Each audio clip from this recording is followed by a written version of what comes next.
तो आज बच्चों हम लोग बात करते हैं कंडेंसेशन पॉलीमर्स की। इससे पहले हम लोगों ने एडिशन पॉलीमर पढ़ लिया था, रबर है ना, rubber, natural rubber, synthetic rubber, buna S rubber, buna N rubber जिसे एसबीआर और है ना ब्यूनाइन कहते हैं, सब पढ़ लिया था। High density polythene, low density polyethylene, polystyrene, ये सब हम लोग पढ़ चुके हैं, है ना। अब बेटा हम बात करते हैं कंडेंसेशन पॉलीमर्स के एग्जांपल्स की। कुछ हम वही बात करेंगे जो एनसीईआरटी में देखो दे रखे हैं। ऐसे तो बहुत सारे पॉलीमर्स होते हैं, केवलार और नोमेक्स और बुलेट प्रूफ जैकेट बनाने में क्या इस्तेमाल होता है, डाइनिल, विनियन, फलाना धमाका, वो सब कुछ नहीं आएगा, इतना टाइम भी नहीं है। आप मेन चीज पढ़िए जो एनसीईआरटी में दिया, खाली वही एग्जांपल डिस्कस करेंगे जो एनसीईआरटी में दिए, बाकी कुछ आपको पढ़ने की जरूरत नहीं है। तो बेटा कंडेंसेशन पॉलीमर्स में पहले हम नायलॉन्स की वैरायटी ले लेते हैं कुछ। तो सबसे बेटा पहले मैं ले रहा हूं नायलॉन 66, नायलॉन 66 कहते हैं इसे, है ना। अब नाम से बेटा क्लियर हो रहा है कि एक मोनोमर में 6 कार्बन होंगे, दूसरे मोनोमर में 6 कार्बन होंगे। 6 नंबर क्या दिखाता है? कार्बन एटम्स के नंबर को दिखाता है। पक्का ये कोपॉलीमर है, अरे नाम से लग रहा है यार कोपॉलीमर है। इसके मोनोमर्स 2 होते हैं, आपको पता होना चाहिए, है ना। एक 6 कार्बन का एमीन और एक 6 कार्बन का एसिड होता है। तो बेटा 6 कार्बन के एसिड तो हम लोग लेते हैं एडिपिक एसिड, और 6 कार्बन का हम लोग एमीन लेते हैं हेक्सामेथिलीन डाईएमीन, है ना। ऐसे देखो दिखाते हैं, हेक्सामेथिलीन का मतलब CH2 NH2 और NH2। ये हेक्सामेथिलीन डाईएमीन है, 6 कार्बन है, इसमें 6 कार्बन है। और एडिपिक एसिड बेटा क्या होता है? ये भी 6 कार्बन का एसिड होता है। आपने CH2 लिख दिया, यहां COH लिख दिया, यहां पर COH लिख दिया। और नायलॉन की सबकी प्रॉपर्टीज एक जैसी होती है। नायलॉन की टेंसाइल स्ट्रेंथ ज्यादा होती है, मेल्टिंग पॉइंट, बॉइलिंग पॉइंट ज्यादा होते हैं, मॉलिक्यूलर फोर्स स्ट्रॉन्ग होते हैं, क्योंकि CONH बॉन्ड बनेगा तो उसमें हाइड्रोजन बॉन्डिंग भी हो जाएगी, स्ट्रॉन्ग बॉन्ड बनते हैं, है ना। नायलॉन की रस्सियां बनाई जाती हैं, इसकी रोप्स बनाई जाती हैं, वगैरह वगैरह सब काम होते हैं, पता होना चाहिए। तो बेटा एडिपिक एसिड और ये हेक्सामेथिलीन डाईएमीन ले लिया मैंने। और जब हमको बनाना होता है तो बहुत आसान, जब आपको पॉलीमर बनाना होगा, एडिपिक एसिड है, हेक्सामेथिलीन डाईएमीन है, इसका बेटा OH हटाओ, इसका यहां से H हटाओ, हम चलो इस बाहर निकाल लेते हैं, इसका H हटा दीजिए, जो बॉन्ड बनेगा वाटर निकल गया, जो बनेगा इधर से भी OH हटा सकते हो, उधर से H हटा सकते हो, क्योंकि बहुत सारे मॉलिक्यूल आएंगे। तो ऐसा देखो होगा, CH2 हो गया, ये हो गया बेटा CO, ये वाला CO, ये आगे आ गया NH, फिर हो गया CH2 6, और ये आ गया NH, डैश कर दिया, यहां पर भी आ जाएगा इधर CO, क्योंकि CO का OH तो हटेगा ही ना। अब NH2 का H हटेगा, होल N। आपको कई बार बेटा ऐसा स्ट्रक्चर बना के दे देगा, फिर पूछेगा कौन सा पॉलीमर है। तो देखो जैसे ये CONH बॉन्ड है, ये पेप्टाइड बॉन्ड है, नाइट्रोजन भी हाइड्रोजन भी, इसका मतलब हाइड्रोजन बॉन्डिंग करेंगे, पॉलीमर की चेन्स में आपस में हाइड्रोजन बॉन्डिंग होगी। आपको अगर मालूम करना है कि कौन कौन से मोनोमर्स है, तो यहां से बॉन्ड को ब्रेक कर लो, जहां CO दिखा करे वहां COH कर देना, जहां NH दिखा करे वहां NH2 कर देना। तो जब यहाँ COH करोगे, यहाँ COH करोगे तो एडिपिक एसिड मिल ही जाएगा, और जब यहाँ NH2 और यहाँ NH2 करोगे तो हेक्सामेथिलीन डाईएमीन मिल ही जाएगा।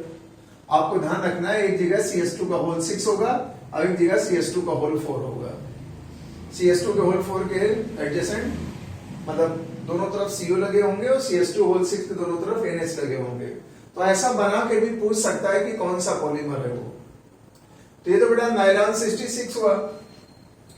दूसरा बेटा मैं लेने आ रहा हूं नायलॉन 610, नायलॉन 610। अब इसमें 6 कार्बन का तो बेटा एमीन होता है, लेकिन 10 कार्बन का एक एसिड होता है सिबेसिक एसिड। इसमें 6 कार्बन का एमीन तो बेटा यही होगा, CH2 6 NH2 मतलब हेक्सामेथिलीन डाईएमीन, अब तो नाम याद हो गया ना। और साथ में क्या होगा बेटा, 10 कार्बन का एक एसिड होता है सिबेसिक एसिड, यहाँ CH2 का होल 8 आएगा, यहाँ COH होगा और यहाँ पे COH होगा। जब पॉलीमर बनाओगे तो बेटा ऐसा हो जाएगा, CH2 6 कर दो, यहाँ NH कर दो, इधर CO हो जाएगा, इधर CH2 का होल 8 हो जाएगा, यहाँ CO कर देना, इधर NH कर देना, होल N कर देना, बस खत्म। ऐसे कर लो। तो अगर आपको CH2 का होल 6 दिखे और CH2 का होल 8 दिखे, ये भी पेप्टाइड बॉन्ड है। इसका मतलब ये वाला पार्ट सिबेसिक एसिड से आया, इसका नाम है सिबेसिक एसिड या decane dioic acid. Decane 110 dioic acid भी कह सकते हो या डाइओइक एसिड कह सकते हो।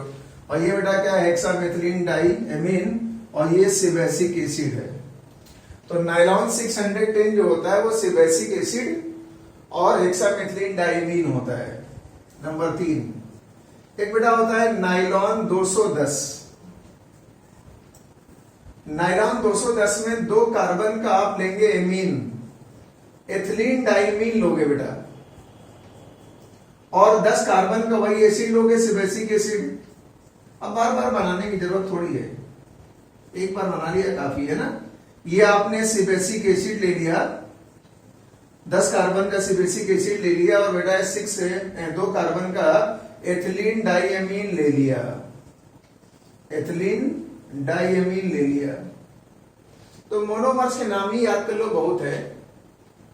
बनाने का तरीका तो बेटा वही है, इसका NH हटाओगे, इसका OH हटाओगे, तो NHCO बॉन्ड इसमें बन जाएगा। यहां से OH हटा दोगे, यहां CO, यहां H हटा दोगे, NH होल इन कर दोगे, बन जाएगा।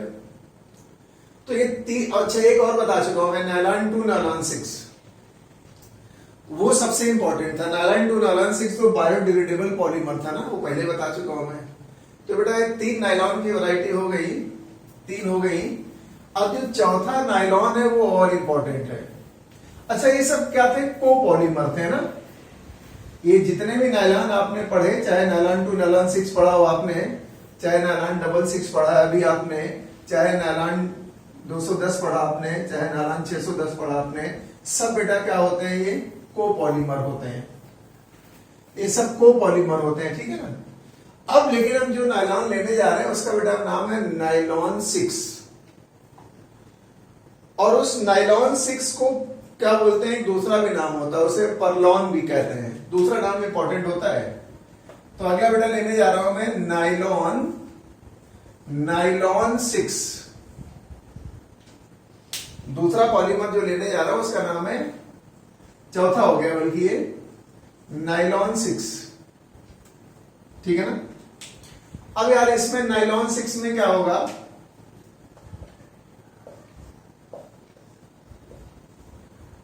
चलो ऐसे लिख दिया, बोर्ड थोड़ा गीला हो गया था ना। नायलॉन 6 ये जानते हो बेटा क्या होता है, ये होमोपॉलीमर होता है। नायलॉन 6 जो होता है ये बेटा होमोपॉलीमर होता है, मतलब ये मोनोमर इसमें एक ही टाइप के होते हैं। और इसका मोनोमर जो होता है उसके कई सारे नाम होते हैं।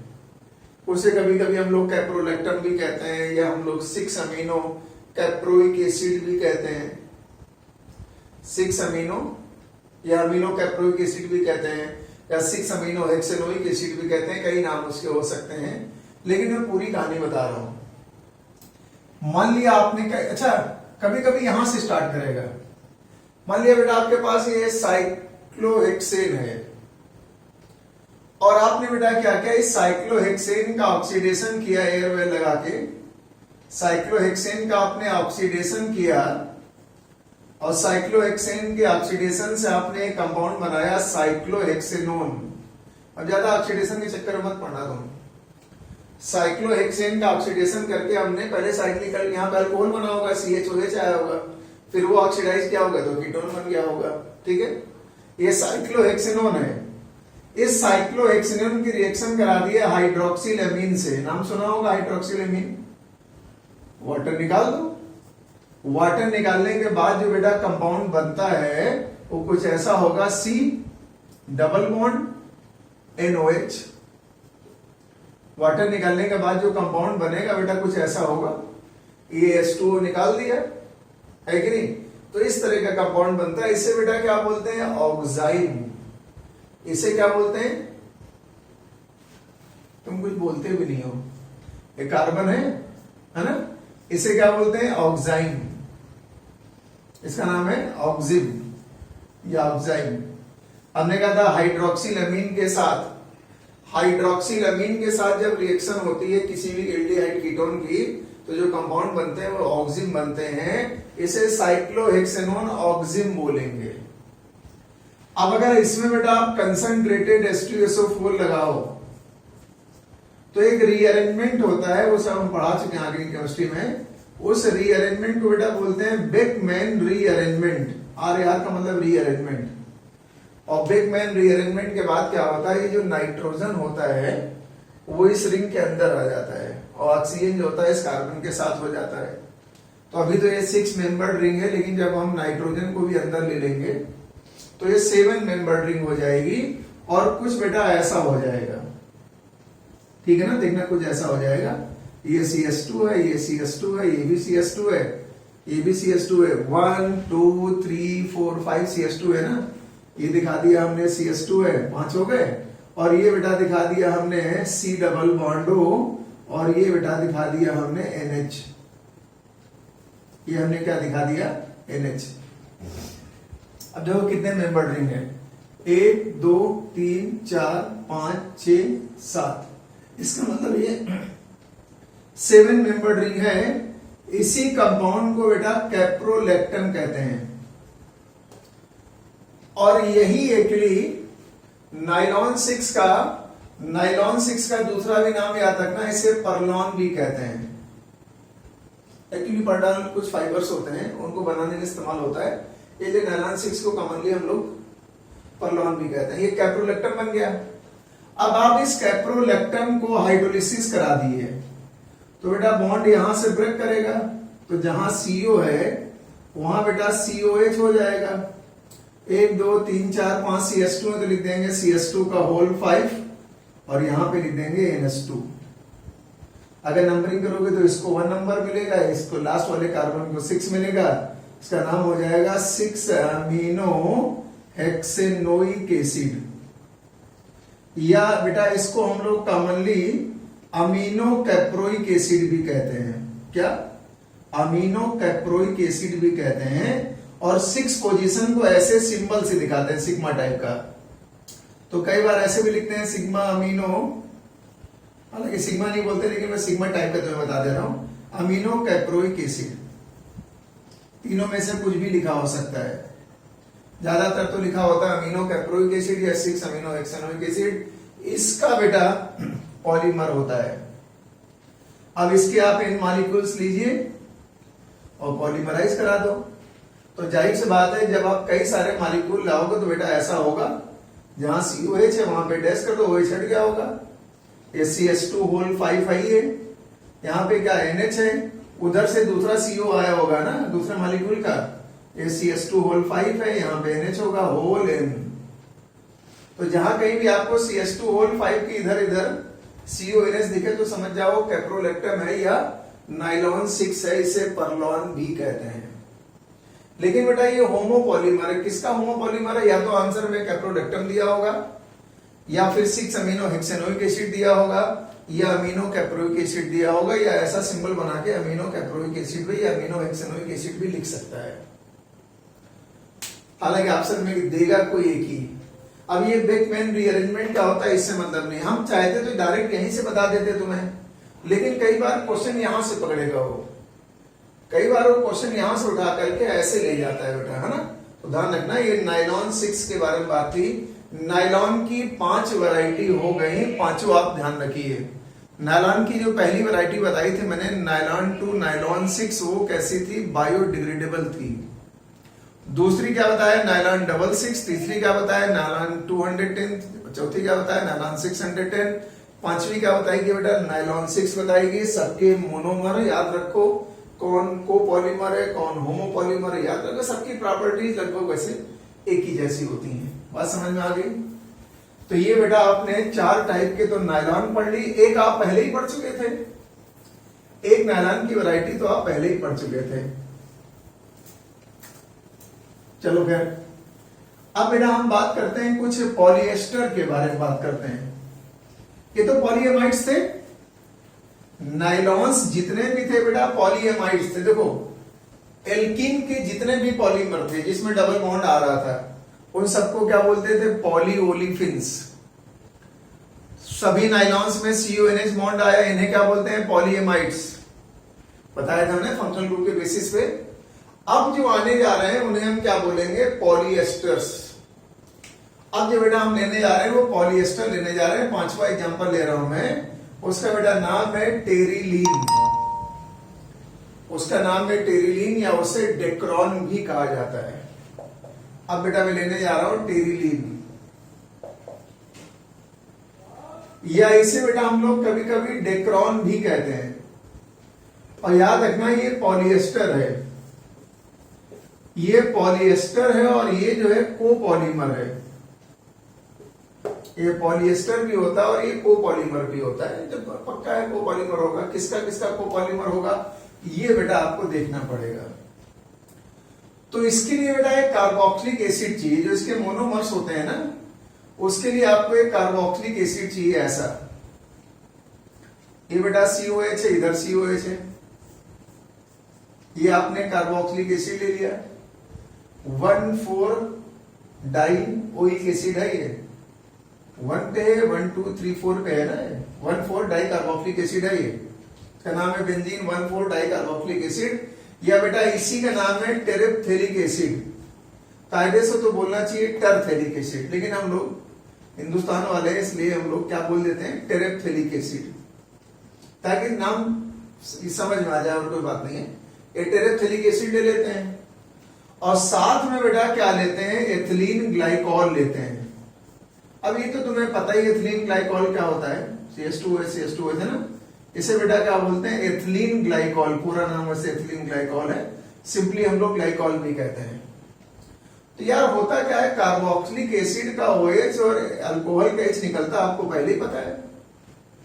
तो ये CO और O एस्टर बनेगा। तो जब आप पॉलीमराइज कराओगे बेटा, तो ये हो गया CO, तो बेंजीन रिंग है ही है, इधर हो गया ऑक्सीजन, और ये हो गया CH2, इधर OH था, इसमें भी डैश कर दो, इधर COH था, इसमें भी डैश कर दो, क्योंकि इधर भी तो कोई OH आदि जुड़ा होगा, और होल एन कर दीजिए आप। ये बेटा CO आ गया, इसीलिए इसे पॉलीएस्टर कह रहे हैं।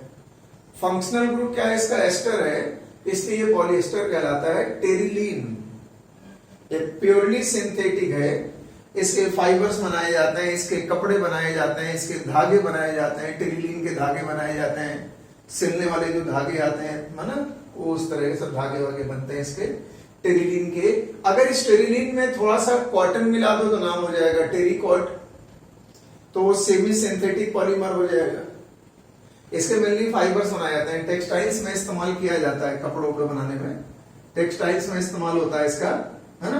इसके अलावा जो है इसके थ्रेड्स बनते हैं, धागे वगैरह बनते हैं, और भी बहुत सारे इसी तरह के काम हो सकते हैं, मतलब और क्या। तो थोड़ा कॉमन सेंस अपने आप लगा लो। तो टेरिलीन या डेक्रॉन जो है ये पॉलिएस्टर है। डेक्रॉन खुद ही पॉलिएस्टर का ही नाम है। डेक्रॉन एक तरह के धागे होते हैं, इसे बोल दिया हमने। ऑर्लॉन क्या था? पॉलीविनाइल साइनाइड, पॉलीविनाइल साइनाइड था, उसे ऑर्लॉन बोला करते थे, याद आया कुछ। और ये टेरिलीन और डेक्रॉन जो है, इसका एक और भी नाम होता है, माइलर भी कहते हैं इसे। माइलर, MYLAR, माइलर भी कहते हैं, वही धागे होते हैं। तो टेरिलीन या डेक्रॉन बहुत इंपॉर्टेंट, इसलिए बता रहा हूं, बार बार कह रहा हूं मैं बेटा। और इसका जो 6 वाला है वो तो और ज्यादा इंपॉर्टेंट है, उसका बेटा नाम है ग्लिप्टल। मुझे लगता है कि इस सारी एग्जाम में आएगा, मैं लिखने जा रहा हूं मोस्ट इंपॉर्टेंट ग्लिप्टल। इसके फाइबर्स नहीं बनते हैं, ये पेंट इंडस्ट्री में इस्तेमाल होता है, वाटर प्रूफ होता है ना। ग्लिप्टल जो होता है वाटर प्रूफ केमिकल है। तो जब पेंट वेंट में डाल देते हैं ना, तो वो वाटर रिपेलिंग हो जाता है, हाइड्रोफोबिक हो जाता है। तो देखा होगा आजकल घरों के बाहर लोग पेंट वेंट कराते हैं, इमल्सन्स पता नहीं कौन कौन सी चीज आती है ना, तो उसमें पानी रुकता नहीं है, तो दीवार खराब नहीं होती है। तो उसमें जो वाटर प्रूफ पेंट वेंट बनते हैं उसमें मेनली ग्लिप्टल का इस्तेमाल करते हैं। प्लास्टिक लाइक मटेरियल होता है ये ग्लिप्टल की बेटा। मोनोमर, ये भी कोपॉलीमर है, ये भी पॉलिएस्टर होता है, ये भी पॉलिएस्टर है, और ये भी बेटा कोपॉलीमर है। ये पॉलिएस्टर है और ये कोपॉलीमर है। इसमें बेटा करना क्या होता है मुझे, इसमें हमें करना क्या होता है, दो मोनोमर लेते हैं, एक एसिड लेते हैं ऐसा जिसमें 1,2 COH, 1,2 डाइकार्बोक्सिलिक एसिड है। अच्छा, बेंजीन रिंग के पास पास के कार्बन पे 2 COH ग्रुप है, तो इसका नाम तो जानते हो क्या बोलते हैं यार? Phthalic acid. ये थैलिक एसिड और साथ में ग्लाइकॉल जो भी पढ़ा था तो ले बोले तुम, जो उसमें था वही इसमें ग्लाइकॉल तो ले लेंगे हम लोग। करते बेटा वही है, इसका OH हटाते हैं, इसका H हटाते हैं, इधर से भी दूसरा मॉलिक्यूल आएगा, इसका OH हटाएंगे, उसका H हटाएंगे, तो कुछ ऐसा आपको पॉलीमर दिखेगा। क्योंकि पॉलीमर को देखना भी जरूरी है। ये बेटा CO हुआ और यहाँ पर O आएगा, और बाकी तो CH2 होल ट्वाइस होगा, यहाँ O होगा। इस वाले CO से भी दूसरे मॉलिक्यूल का O आके जुड़ेगा ग्लाइकॉल का, यहाँ CH2 होल ट्वाइस होगा, यहाँ O डैश कर देना, होल N। इसी को बेटा क्या बोलेंगे? ग्लिप्टल। कहां यूज होता है? यूज्ड इन पेंट्स, खास करके वाटर प्रूफ पेंट बनाने में इस्तेमाल होता है इसका। जो वाटर प्रूफ पेंट्स वाला बनते हैं ना, उसमें मेनली ग्लिप्टल का इस्तेमाल होता है। इससे एक और नाम देते हैं एल्किड रेजिन। ग्लिप्टल को कभी कभी बेटा हम लोग एल्किड रेजिन भी कहते हैं। रेजिन का मतलब ये होता है प्लास्टिक जैसी चीज। ग्लिप्टल को हम लोग एल्किड रेजिन भी कहते हैं। ग्लिप्टल को एल्किड रेजिन भी कहा जाता है। तो ये कंडेंसेशन पॉलीमर्स की वैरायटी चल रही है ना। तो ये बेटा आपने एक और पढ़ लिया, टेरिलीन, डेक्रॉन, और आपने डेक्रॉन को माइलर भी कहते हैं, आपने एल्किड रेजिन या ग्लिप्टल भी पढ़ लिया। बहुत ही इंपॉर्टेंट है, कितनी बार बताऊं मैं। जब एग्जाम में आ जाएगा तो तुम्हारा पढ़ना जो है सार्थक हो जाएगा। देखो एक क्वेश्चन तो मान के चलिए कि आना ही आना है, एक क्वेश्चन तो आपको मिल ही जाएगा, इसमें तो कोई डाउट नहीं है। और एनसीईआरटी के बाहर ज्यादा मिलता भी नहीं है, इसलिए आप एनसीईआरटी के बाहर बिल्कुल न पढ़ें, है ना। एनसीईआरटी के बाहर आपको बिल्कुल पढ़ने की आवश्यकता है ही नहीं इसमें। चलो और लेते हैं, नंबर 6 हो गया, नंबर 7 लेते हैं बेटा। उसे बेटा बोलते हैं बेकेलाइट। बेकेलाइट, ये जो बेकेलाइट होता है ना, ये बेटा ये भी कोपॉलीमर होता है। हालांकि इसके बारे में पहली बात हो चुकी है, फिनॉल प्लस फॉर्मेल्डिहाइड का बेटा पॉलीमर होता है। फिनॉल प्लस फॉर्मेल्डिहाइड लेते हैं इसमें, ये मोनोमर्स होते हैं, फिनॉल प्लस फॉर्मेल्डिहाइड। देखो ये फिनॉल है और ये बेटा फॉर्मेल्डिहाइड है, SCHO है। एक्चुअली होता है कि जब फिनॉल फॉर्मेल्डिहाइड का पॉलीमराइजेशन कराते हैं तो पहले इस तरह की यूनिट्स बनती हैं। ध्यान देना बेटा जरा, पहले आपको इस तरह की यूनिट्स कुछ मिलेंगी ऐसे। ये जो आर्थो पोजीशन है ना OH के पास वाली, इससे आप CH2 ऐसे जोड़ सकते हो, फिर यहां पे CH2 जोड़ सकते हैं, फिर यहां पे दूसरा फिनॉल ला सकते हो, ऐसे ला सकते हो। तो ऐसे एक पूरी लीनियर चेन बन जाती है, ऐसे ये पूरी लीनियर चेन बन जाती है। और इस लीनियर चेन को बेटा क्या बोलते हैं? नोवालेक।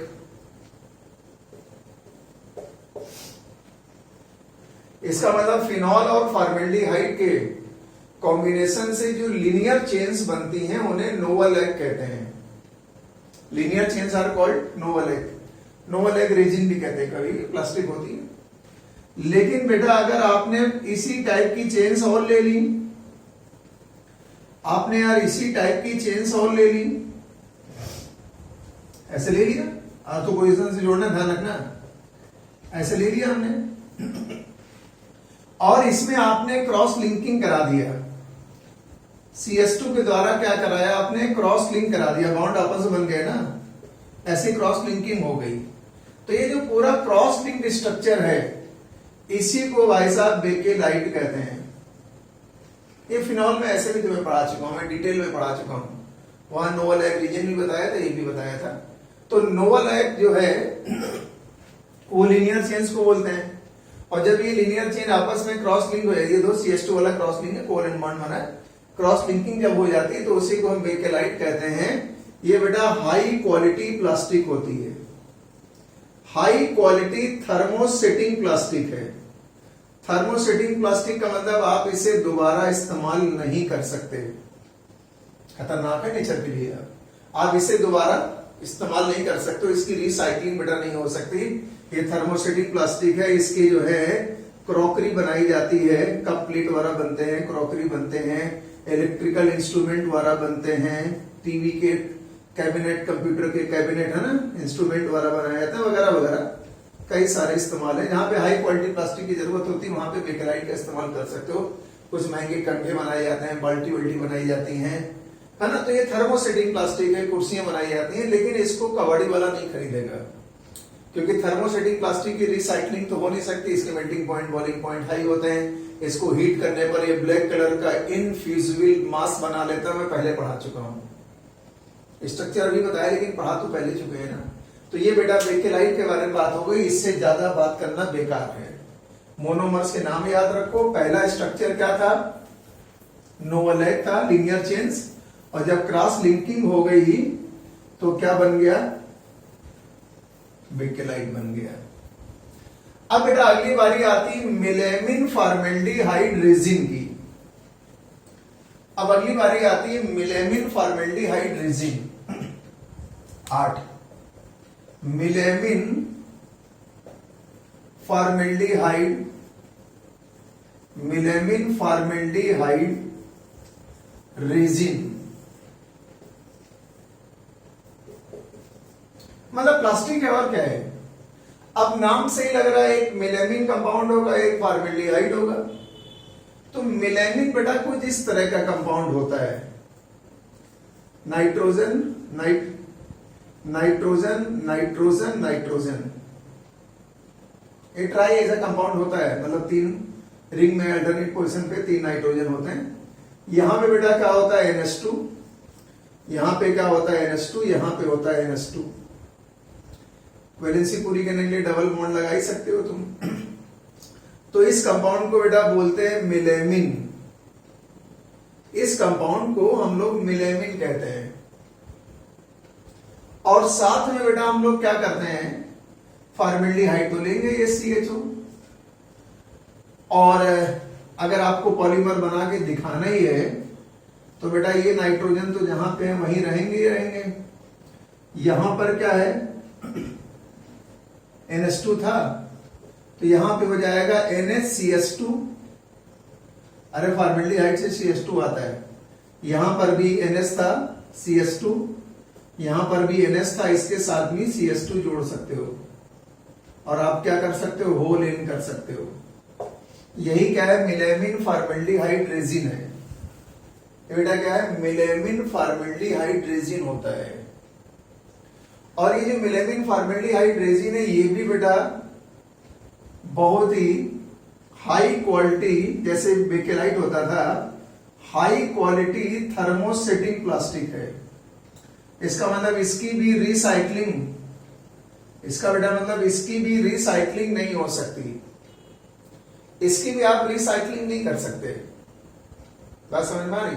और इसकी भी क्या करते हैं? क्रॉकरी बनाई जाती है। नाम ही सुना होगा मार्केट में, इसी नाम से क्रॉकरी आती है। नाम ही होता है मेलामिन फॉर्मेल्डिहाइड क्रॉकरी, या बोलते हैं मेलामिन क्रॉकरी। खाली मेलामिन ही नाम रख देते हैं कि मेलामिन की बनी हुई क्रॉकरी हमारे घर में है। इसका मतलब हाई क्वालिटी प्लास्टिक है तो प्लास्टिक ही वैसे है, और थर्मोसेटिंग प्लास्टिक है, तो मेनली इसकी क्रॉकरी वगैरह बनाई जाती है।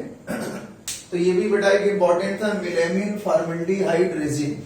रेजिन का मतलब प्लास्टिक होता है। रेजिन का बेटा मतलब जो होता है प्लास्टिक ही होता है। अब एक काम करते हैं कि हम बहुत ही स्पेशल टाइप का पॉलीमर आपको बना के दिखाने जा रहे हैं, हो सकता है एग्जाम में आ भी जाए। तो वो ऐसे तो बहुत सारे होते हैं पॉलीमर, लेकिन आप एग्जाम के समय ज्यादा मत याद करिए। मैं बार बार आपसे बोल रहा हूं आएगा नहीं हो, लेकिन ये आ सकता है। एक स्पेशल है, उसका बेटा नाम है PMMA, पॉलीमिथाइल मेथएक्राइलेट। इसका नाम है पॉलीमिथाइल मेथएक्राइलेट। और भी कई नाम है इसके। PMMA को कई बार बेटा हम लोग पर्सपेक्स भी कहते हैं। PMMA को कई बार हम लोग ल्यूसाइड भी कहते हैं।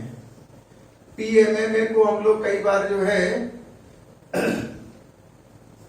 प्लेक्सी ग्लास भी कहते हैं। ये सब एक ही नाम है, चाहे आप पर्सपेक्स बोलिए, चाहे ल्यूसाइड बोलिए, चाहे प्लेक्सी ग्लास बोलिए, चाहे PMMA बोल दिए, कोई फर्क नहीं पड़ता। इसका बेटा जो मोनोमर होता है खाली आप वही याद कर लीजिए बस। ये होमोपॉलीमर होता, ध्यान रखना, CH2 डबल बॉन्ड मिथाइल, और यहां पे बेटा एस्टर होता है। आईपीसी नेम चाहे तो बना सकते हैं, मेथिल ऑक्सीजन के साथ मिथाइल जुड़ा तो मेथिल 1 2 3, ठीक है ना।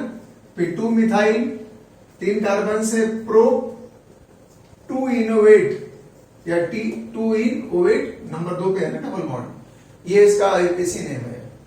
इसी कंपाउंड को मिथाइल मेथएक्राइलेट कहते हैं। ऐसे एक पॉलीइथाइल एक्राइलेट भी होता है, तो यहाँ पे C2H5 कर दोगे तो इथाइल हो जाएगा, और क्या। ये जो इसके पॉलीमर्स जो बनते हैं बेटा, इसमें करना कुछ नहीं होता। जब आपस जोड़ना तो डबल बॉन्ड हटा के सिंगल बॉन्ड लगा के डैश करके होल इन कर देना होता है। इसका यूज पूछा जाता है बेटा। ये बहुत ही हाई क्वालिटी ट्रांसपेरेंट प्लास्टिक होती है। ये ट्रांसपेरेंट प्लास्टिक होती है, लुक्स लाइक ग्लास, देखने में भाई साहब बिल्कुल कांच जैसी लगती है, देखने में बिल्कुल ग्लास जैसी होती है। और जो एरोप्लेन की विंडोज होती हैं, याद रखना ये यूज पूछ सकता है, एरोप्लेन की जो विंडोज होती हैं वो इसी प्लेक्सी ग्लास की बनी होती हैं, देखने में सुंदर भी होती हैं और बहुत ही टिकाऊ होते हैं, ड्यूरेबल होता है। ये हाईली ड्यूरेबल है, हाई प्रेशर को बर्दाश्त कर सकता है, जल्दी टूटेगा नहीं है। एरोप्लेन विंडोज बनती हैं, इसकी आर्टिफिशियल ज्वेलरी बनाई जाती है। आजकल ज्वेलरी जो होती है देखने में कांच जैसा होता है, तो लोग लगता है कांच की ज्वेलरी पहन रखे हैं तो कांच तो बहुत हैवी होता होगा ना, तो प्लास्टिक की ज्वेलरी होती है बहुत हल्की होती है, तो आर्टिफिशियल ज्वेलरी भी बेटा इसकी बनाई जाती है। ये भी एक खास बात है। और भी बहुत सारे इस्तेमाल कर सकते हैं, बिल्डिंग मटेरियल में इस्तेमाल कर सकते हैं। जैसे आपको बिल्डिंग की चारों तरफ बाउंड्री वॉल बनानी है, या आपको कुछ रेलिंग वेलिंग बनानी होती है ना, तो रेलिंग वेलिंग में आप क्या कर सकते हैं, इस तरह का बना सकते हैं। तो ये बेटा हम लोग क्या पढ़ रहे थे, पॉलीमिथाइल मेथएक्राइलेट, ये सब पॉलीमर पूरे हुए। अगले टर्न पे हम लोग कुछ और प्रॉब्लम डिस्कस कर लेंगे, चैप्टर खत्म हो जाएगा। ठीक है, मिलते हैं अगले लेक्चर में।